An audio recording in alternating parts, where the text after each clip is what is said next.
So this is a quick demonstration of a big system that we're about to put in. This is a lift system, and these are all 300s that are essentially groups of lifts. That's running via an 800 here, and I have a couple of handsets which are just simulating my lift car and a lift top of car. Over this way I have a master handset with a Conwin on a all-in-one touchscreen system.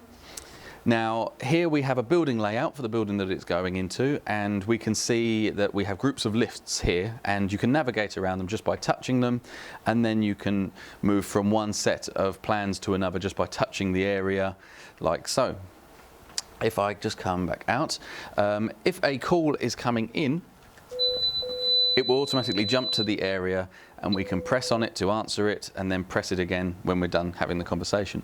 You can access any of the help points just by touching the icon for that lift, and the key here is that it's very, very simple and easy to use.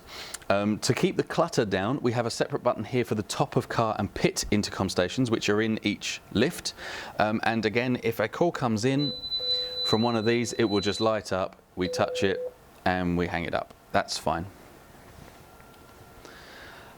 There's also some network monitoring and a UPS monitoring. So if the UPS fails, we get that in this case the B group has failed on the UPS, and if we come in we can acknowledge the UPS fail. That will now stay pink until the situation is resolved, like so.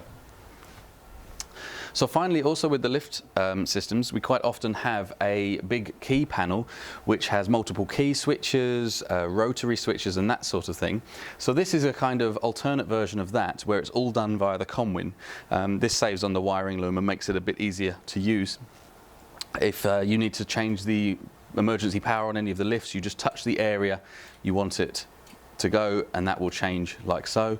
We can change the modes that the lift is currently running in and that sort of thing. And finally, here are the security override controls, which by default are secure. They're disabled. So what we have to do is press on the enable panel button down here. That will then now make it so that I can press on this and activate those as such. And that is basically the lift system.